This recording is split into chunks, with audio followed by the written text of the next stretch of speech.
Hola, buen día, bienvenidos nuevamente, otra vez con estos maravillosos profesionales aprendiendo de un tema que es súper importante para todos y tiene que ver con la manera en que nutrimos nuestros cuerpos.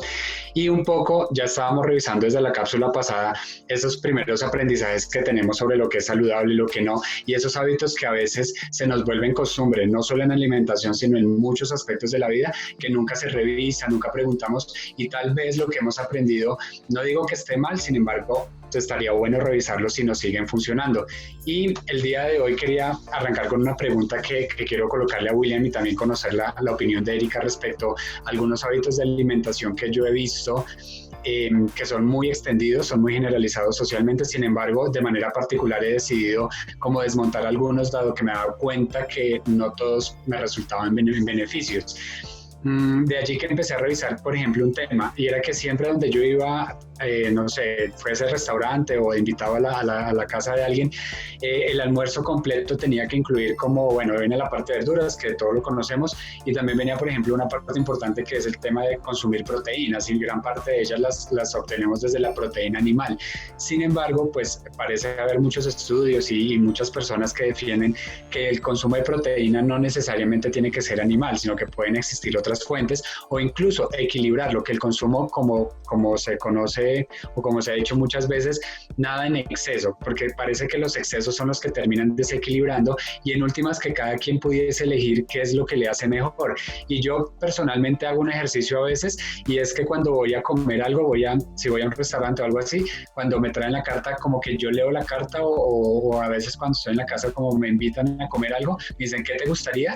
Yo hago como un ejercicio en el que como que siento un poco el cuerpo de qué es lo que me está pidiendo, qué es lo que yo consideraría adecuado, qué me antoja, qué no me antoja, y siento que eso es también una parte de escuchar el cuerpo para en conjunto con él decidir qué es lo que me funciona o no me funciona en nutrición. Entonces hay temas como las carnes, qué tan buenas son o no son, en qué momentos sí está bueno consumirlas o se consumen en una etapa, por ejemplo, de crecimiento y desarrollo y después se pueden disminuir. Viene el tema de los lácteos, qué pasa con alimentos, por ejemplo, como los azúcares. Los azúcares, hay muchas teorías y muchos estudios que apoyan el no consumo de este tipo de productos. Sin embargo, vemos campañas completas de publicidad donde consuma carne, consuma no sé qué, consuma así. Entonces, ¿cómo logramos nosotros de manera autónoma ir decidiendo qué me sirve, qué no me sirve, qué conservo, qué no conservo en mis regímenes de alimentación y que cada quien pues también pudiese interpretar la alimentación como lo que le funciona a cada quien, dependiendo del momento en que está viviendo en la vida? No sé si es como muy traído los cabellos o qué te parece al respecto, William, ¿qué nos puedes contar? Bueno, pues mencionaste unos alimentos que son muy sensibles para muchas personas y que en lo personal yo he tenido inconvenientes, o no sé si llamarlo inconvenientes o más bien diferencias con algunos colegas por la forma en que lo recomiendo y mi posición al respecto. Y específicamente son los alimentos de origen animal que mencionaste, refiriéndonos allí a lo que son lácteos, derivados y carne, ¿no? Que son las fuentes, digamos, de proteína que tenemos por excelencia, pues junto con los huevos también. Eh, yo tengo un concepto muy personal respecto al consumo de lácteos a diario, ¿no? Y considero que no es adecuado consumir lácteos a diario. No lo considero necesario. ¿Por qué? Bueno, partamos de que la leche es un alimento que está diseñado genéticamente para un ternero para que lo consuma todos los días, crezca y que sea su fuente como alimentación que va creciendo. Por supuesto, nosotros como seres humanos también tomamos leche en nuestros primeros meses de vida, que es lo ideal, hasta los 6 meses en forma exclusiva y hasta los 2 o 3 años en forma complementaria, para finalmente empezar a consumir pues, estos alimentos lácteos, que por supuesto no son malos, pero no estoy de acuerdo en la frecuencia de consumo en que se viene realizando a diario, y las recomendaciones que se hacen al respecto siempre lo hacen a diario. Y por supuesto hay personas que estos alimentos pues, no son benéficos completamente para su salud. Y desde muy temprano hay niños que desarrollan o han desarrollado alergias alimentarias relacionadas con la leche, el consumo frecuente de los alimentos, estreñimiento, manifestados en diferentes problemas digestivos. Sumado a eso, pues el consumo pues, también de carne vacuna, y aquí no voy a extender de pronto. Perdóname un segundo, William, que puedo interrumpirte antes de que pasemos a las carnes. Hay una pregunta que yo tengo respecto a los lácteos. Yo alguna vez leí en alguna parte, porque yo leo cosas, en alguna parte leí que si bien, digamos, la leche es un alimento que contiene calcio, el metabolismo del ser humano no estaba apto como para absorber ese tipo de calcio que viene en la leche, que es vacuna en últimas, o sea, es leche de vaca. No fue diseñada naturalmente para el consumo humano y como tal el cuerpo no tenía la capacidad de absorber los nutrientes y el calcio que viene en ese tipo de alimentos. ¿Sí es cierto o cómo es? Porque una de las defensas de consumo de leche de quienes producen productos lácteos es porque tiene calcio, que es un elemento necesario para el cuerpo, pero ahí me genera la duda a mí, ¿cómo podíamos revisar? Pues está muy bien que se defienda el consumo de los lácteos por parte de los productores a partir del aporte de calcio. Además, aporta otros nutrientes que son importantes en la alimentación. Lo que yo no comparto es la frecuencia de consumo. El cuerpo absorbe el calcio, por supuesto, sí, en los primeros años cuando más absorbe el calcio, y pues prueba de eso pues somos nosotros mismos. Nosotros fuimos educados y somos educados en una sociedad donde el desayuno siempre tenía un lácteo, siempre el chocolate con leche, alimentos con contenido de leche, y crecimos y estamos bien, ¿sí? Pero no es una recomendación de todas maneras que haría yo hoy en día, y tampoco lo aplicaría, por decir algo, a mis hijas, de consumir la leche todos los días, en la forma en que lo hice yo. ¿Por qué? Pues porque precisamente el consumo diario y en las cantidades que se hace de este alimento nos puede generar problemas crónicos que afortunadamente nosotros no se han manifestado, espero que no se manifiesten, relacionados pues, con el excesivo consumo pues, de leche, y definitivamente pues sí, la leche por supuesto yo la considero necesaria en nuestra alimentación, los derivados lácteos, queso, yogur y demás preparaciones que se hacen con leche, pero no en la frecuencia que lo consumimos en el día. En la mañana, por ejemplo, consumimos una vez, a media mañana otra vez, un pedazo de queso, o sea, hay personas que consumen hasta 3 y 4 veces en el día productos con leche. Y bueno, esto ya genera, de pronto esto es otro tema más allá, y fue algo que fue en mi maestría, mi trabajo de grado, el daño y el desequilibrio ambiental que generan nuestros hábitos alimentarios relacionados con el consumo de alimentos de origen animal, ¿sí? Perfectamente ya demostrado y sustentado por la exigencia de estos alimentos de origen animal, que es específicamente el ganado vacuno. Entonces, digamos, además, esa es otra, pero digamos ya específicamente lo que tiene que ver con nuestro organismo no es recomendable. Se absorbe, sí, y se absorbe, pero no necesitamos consumir la frecuencia en que lo hacemos habitualmente. Ok, William, y si por ejemplo por alguna razón yo eligiera, no, prefiero no consumir lácteos y para que no se presente esa descompensación por la falta de, por ejemplo, el calcio y otros nutrientes, ¿qué tipo de alimentos favorecerían, por ejemplo, el calcio? ¿En qué otros alimentos, no necesariamente lácteos, podríamos encontrar para esas personas que eligen reemplazar y no consumir lácteos? Yo consumo muy poco lácteo, yo por lo menos no tomo café en leche, yo no tomo jugos en leche, el queso es un consumo muy mínimo que no es diario, de hecho a veces no alcanza a ser semanal y tengo buenos dientes, mira. Entonces el tema es cómo podemos reemplazar, qué alimentos nos pueden ayudar si yo eligiese no consumir ningún producto lácteo. Bueno, hay otros alimentos que nos dan un aporte de calcio, pero no es el que requerimos, digamos, para poder satisfacer nuestras necesidades nutricionales. Sí, podemos encontrar en la industria pues, alimentos que tienen adición de calcio. Podemos encontrar, por ejemplo, las bebidas de almendra, que es mal llamada leche de almendras. Es una bebida, pero no es una leche. Y podemos encontrar en otros alimentos como las leguminosas, ¿sí?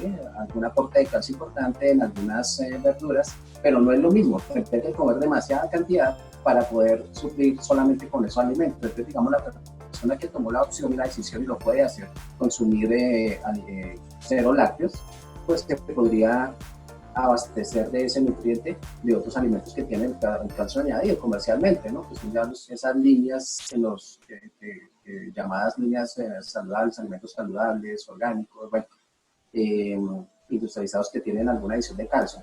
O podemos dejar, en lo mejor de los casos, que es en lo que yo estaría de acuerdo, dejar algunos alimentos, algunos lácteos en el consumo diario para poder suplir ese aporte de calcio, que también tenemos que tener en cuenta que el calcio que necesitan los niños para crecer es diferente al que necesito yo en una etapa, por ejemplo, de adulto en la que estoy. Ya va a ir disminuyendo esos requerimientos, pero debo mantenerlo porque pues tenemos algunas enfermedades asociadas a la deficiencia de calcio y vitamina D, como osteoporosis y problemas relacionados también con los huesos. Entonces es necesario no ignorarlo tampoco, pero el que toma la decisión pues lo puede tomar porque en ese momento hay cómo hacerlo. Pues yo cuando tuve la oportunidad de asistir a mi médico alternativo, es mi médico hace como 12 años, que de hecho lo vamos a invitar, Leito, el doctor Leonardo Hernández Niño, él me explicaba sobre diferentes temas de alimento y no ha sido fácil hacerlo y muchas veces me pongo necia y no hago caso, pero el que me ha recomendado. Voy a contarle algunas de las cosas que yo siento que me han servido y han sido útiles. Uno, pues disminuir la leche de vaca y sustituirla por lo que hablábamos de la de almendra, la de alpiste, la de arroz, la de ajonjolí, o sea, digamos como prepararla de otra manera, preferir no comprarla de una vez, sino prepararla en casa. Y tu amiga, ¿te acuerdas, Leo, que para que la de yoga nos explicó cómo se preparaban estas bebidas? Ella nos decía que lavaba muy bien las almendras, que las colocaba en agua de un día para otro. Algunos finalmente ella considera que sí era importante colocarle unas goticas de limón en la noche anterior, al otro día algunas se lavan y se coloca agua fresca y se licúan y ya ahí esa queda como la leche del día, o a veces al otro día no se tenía que botar el agua para lavarla, pero digamos que eso lo podemos encontrar por internet, pero fue algo muy interesante para hacerlo porque sale más económico y pues sí, yo sí notaba que cuando tomaba leche se me inflamaba el estómago, sentía acidez, me sentía indispuesta, entonces sentía que tal vez no. Él me pidió que quitara los embutidos, me decía por favor no comas salchicha, jamón ni nada de ese tipo de cosas porque la forma en que la procesan y los nutrientes que traen a veces no son los más convenientes. Entonces si puedes evitarlo, eso me costó mucho trabajo porque me encantaban las hamburguesas, los perros y todas las cosas. Entonces eso aún está a veces, pero cada vez menos frecuente. Me decía una cucharada de azúcar al año es mucho. O sea, no se debe consumir azúcar, no se debe consumir dulces, evitar todos los paqueticos y las galletitas, eso no le hago tanto caso. Pero cuando le hago caso siento que funciona para mi salud, siento que me siento más liviana, siento que proceso mejor los alimentos y realmente me ayuda. Él me decía que en el plato, si yo tengo el plato, tengo que dividirlo como en cuadrantes y me decía que esta parte del cuadrante tiene que ser preferiblemente verduras. Aquí puedo tener alguna harina que puede ser arroz integral, por ejemplo, y que aquí puedo tener la proteína y puedo decidir si puede ser proteína vegetal o animal. Él es vegetariano, entonces pues digamos que me dejó la opción por si acaso yo no quería hacer caso y me decía, ahí está la opción para que tú lo puedas mirar. Pero sí me pidió que incorporara lo que yo estaba diciendo en la cápsula anterior. Me decía, trae, digamos, échale ajonjolí al arroz, o si tienes posibilidad de tener cúrcuma para que cocines con ella, o si tienes jengibre para que lo utilices en aromática, si tienes semillas de chía, si tienes quinoa, si tienes almendras laminadas para que eches en las ensaladas. Entonces, digamos que lo que hizo fue sustituir algunas cosas sin nutrir y eso a mí me ha parecido importante. De necia no hago caso porque realmente no es tan difícil hacerlo todas las recomendaciones. Mi entrenador personal, que es Alexander Reyes, que es un gran entrenador que también lo pueden seguir por redes, él me decía cuando lo del 31 me dijo, ¿usted tiene dulces en su casa? ¿Pidieron? Le dije, sí, tenemos una bolsa grande, yo toda emocionada de nuestro papel recogiendo dulces y me dijo, coja esos dulcecitos y va y los bota en la caneca, porque eso es un veneno para usted y para sus hijos. A mí eso no me causó mucha gracia, pero cada vez entiendo más que lo que quiere es proteger mi salud y la de mi familia. Bueno, pues es que, digamos, muchas de las cosas que te digo en México las comparto, en realidad, y también tu entrenador personal, bueno, pero algunas de las cosas que dijo tu entrenador personal no las comparto mucho relacionadas con la alimentación, y es precisamente que no podemos ignorar lo que tenemos, así sea malo, así nos haga daño, porque es que los que decidimos si nos hace daño y si es malo somos nosotros mismos. Pero no puedo yo entrar, digamos, como profesional, entrar a decir que botas o dulces a la basura, ¿no? Porque es que yo creo que todos tenemos el niño interior, ¿sí? Entonces, a no ser que haya algo muy, pero muy extremo de salud, que en el caso mío ha sido el 5% de los pacientes, porque no es la mayoría, pues uno entra a restringir algo tajantemente, pero de esa manera no, y menos, digamos, queriendo como prohibir, o sea, un hábito que yo tengo, si yo tengo un hábito que vengo cultivando de 30 años, me gustan los dulces, un ejemplo con los dulces, pues no puedo, obviamente, decir que tengo que botar todos los dulces a la basura, es algo extremo. Así sean los dulces del 31 de octubre. Yo quedé con dulces para todo el año cuando mis hijas recogieron dulces para todo el año, entonces yo los guardé allá, los dejé todo el año, y cuando se acababa el almuerzo les daba su postre. un dulcecito o puede ser otra cosa diferente, pero hay que tener pues mucho cuidado porque precisamente de eso parte, digamos que no todo el mundo de pronto tiene el juicio que tiene Erika, de que me dijo un médico y lo voy a hacer así, así, así, así, no todo el mundo lo tiene. Entonces yo tengo que partir del hecho que las personas tienen hábitos muy difíciles de modificar. Un hábito es muy difícil de modificar, un mal hábito es más difícil de modificar. Entonces, yo soy, por ejemplo, de los que les gusta tomar Coca-Cola. Me dicen, ¿usted es nutricionista y toma Coca-Cola?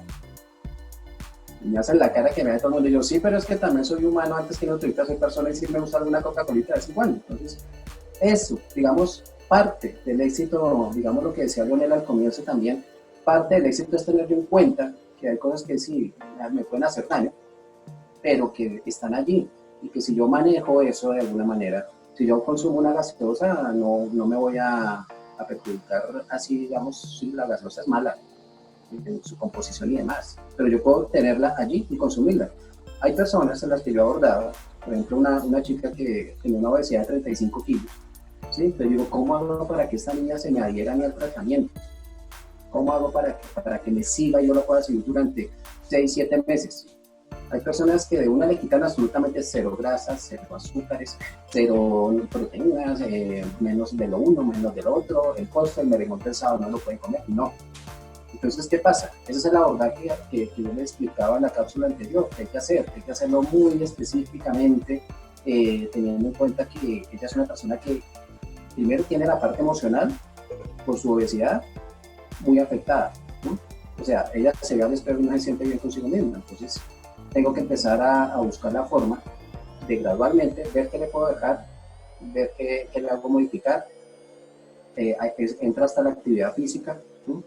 Entran otro tipo de situaciones diferentes a la alimentación, el entorno familiar también, que es un apoyo que hay que tener en cuenta, y de esa manera pues se aborda la persona. Y esta chica hoy en día, se la puedo mostrar en fotos si ella un día me da permiso, está pesando 51 kilos de 85 que tiene.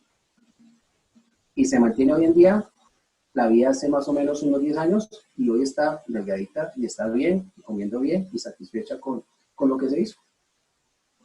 Eso me gusta mucho. Ya saben que si necesitan los datos de William y demás, ahí están, porque esos son de las cosas milagrosas, maravillosas de esta oportunidad. Y aprovechar que cuando salgamos de toda esta cuarentena digan como, uy, pero ¿qué es lo que estuvo haciendo allá? Que mire cómo llegó, y no que estemos así como muestran todos los memes que cada día estamos más rellenitos. Pues a mí me parece importante recalcar que entonces este tema, más que si es fácil o difícil, es una decisión personal. Porque cuando yo empiezo con el discurso que cambiar es difícil, pues ya le estoy diciendo un mensaje a mi cerebro, esto me va a costar y esto va a doler. Mientras que yo puedo tomarlo con más calma. Por ejemplo, cuando yo en algún momento estuve como cero consumo de proteína animal, entonces yo iba a asados con mis amigos y hacían un escándalo porque yo llegaba y decía, no, yo no quiero, yo me llenaba de papita, mazorquita, guacamole y de otras cosas, pero yo no le entraba a la carne porque había decidido en ese momento no hacerlo, y eso generaba todo un impacto. Eso era como, ¿cómo usted puede? No, yo no podría, yo no sé qué, y me daba impresión, me da impresión en el buen sentido, era como cuando yo arranco con el discurso yo no podría, pues ya te está cerrando la posibilidad. Si tú dices que no puedes, pues no puedes, tienes la razón, porque eso es lo maravilloso de la palabra. Si tú crees que no puedes, tienes razón, y si crees que puedes, también la tienes. Entonces, si crees que es difícil, tienes razón, pero si crees que puede ser fácil, puedes aprender y hacerlo fácil. Entonces, esa es como la invitación. Queda pendiente otro gran capítulo que me gustaría saber si podemos invitar nuevamente a William para hablar, porque ahí queda el que estaba hablando Eri sobre el tema del consumo de la proteína animal, los beneficios, los maleficios, todo ese tema que aparece ahí. Entonces, ¿qué les parece si hacemos otra cápsula y hablamos de esos temas específicamente? ¿Estaría bien?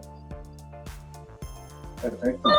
Super. Entonces, nos vemos nuevamente. Bienvenidos siempre. Recuerden seguir nuestras redes. Aparecemos ahí en YouTube. Pueden dejar sus comentarios, preguntas. Si tienen preguntas para cualquiera de nosotros, William incluido, pues bienvenidos a los comentarios, preguntas. Y pues de eso se trata, espacios de aprendizaje. Y sigan con nosotros en Contrastes. Chao. Bueno, chao.